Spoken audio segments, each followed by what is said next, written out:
we are fully tired now this time. Today I am on the way Ramnagar Govardhana to Someshwar Pahade. You know guys, here the Lordage and Godage Ma Kali and also Bhole Shankar. You know Bhole Shankar means Shankar Bhagwan. We are all tourism now this time. We are going to Someshwar Pahadi. So guys, today I meet Tiwari sir. Now interview now this time and tell me something about this place and इसके बारे में कुछ बताइए मुझे। सबसे पहले यहाँ आए हुए श्रद्धालु का मेरा नमस्कार है, ताकि यहाँ जो भी श्रद्धालु आ रहे हैं वो काफ़ी दूर से आ रहे हैं। यहाँ जो भी स्थान है वो पर्वतीय स्थान है और जंगलों के बीच में यह देवी स्थान है। और यहाँ के बारे में जो कहा जाए, यहाँ पहाड़ों के बीच एक छोटा सा रास्ता है जिसकी थोड़ी सी कठिनाइयाँ होती है लोगों को चढ़ने में, लेकिन वहाँ तक सभी लोग पहुँच जाते हैं।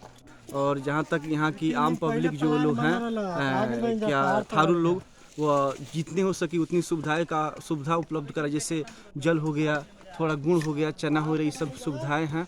और जो यह स्थान है इसके बारे में जितना भी कहा जाए वो कम है। और जहाँ तक एक ऐतिहासिक स्थान है और इसका इतिहास आज से नहीं बहुत वर्षों से सुना जाता है।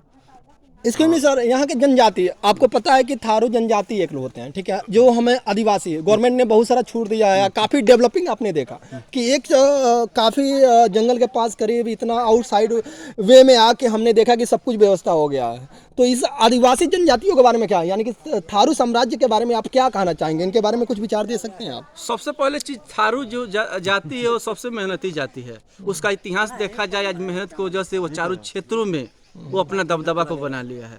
आज जो भी मतलब सुविधा है यहाँ, जल या किसी चीज की, या थारू साम्राज्य का समाज का ही देन है। और थारू समाज का जो इतिहास रहा है वो शुरू से परिश्रमी एक जाति रहा है। उन लोग का डीएनए में ही, अब मुझे लगता है कि उन लोग का डीएनए में ही लगता है कि वो उसी लायक है, मेहनत के लिए ही पैदा लिया है। नहीं होता है कि इंसान पढ़ने के लिए पैदा लेता है, इंसान वो मेहनत करने के लिए पैदा लेते हैं। लगता है कि वो शुरू से पैदा लेते हैं ना, तो उस डीएनए में पैदा लेते हैं जिसमें उनको मेहनत ही है, उनके डीएनए में कुछ अलग भी थी होता है। थारू संप्रदाय जो डीएनए की बात की है, यहाँ तक पुरुषों की अपेक्षा उनकी जो महिलाएं हैं वो भी ज्यादा काम करती हैं। बिल्कुल बिल्कुल बिल्कुल। और हमने देखा भी है सर, एक्चुअली हमने देखा भी है कि एक 100 केजी का, यानी कि 1 क्विंटल का बोटा एक 14 साल की 15 साल की लड़की अकेले उठा के और लेके चल देती है सर पे।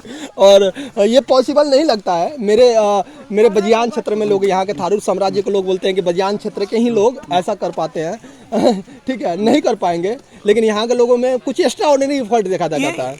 आज से नहीं, सदियों से इतिहास रहा है कि थारू समाज के जितने भी लोग हैं वो अधिक मेहनती होते हैं। बिल्कुल बिल्कुल। और आज हर एक क्षेत्र में उनका दबदबा है, वह सेना क्षेत्र हो, यहाँ तक सेना में इसलिए छूट, ये तो मैं समझ रहा हूँ।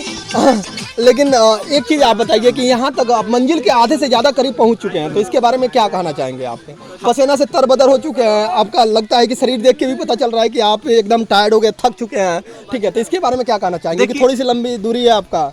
देखिए, हम लोग की जो यात्रा है लगभग 60% पूरी हो चुकी है और 40% और है।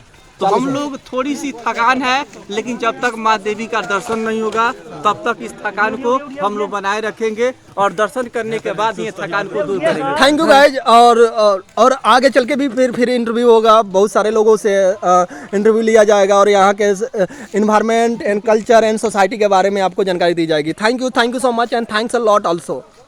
Bye bye.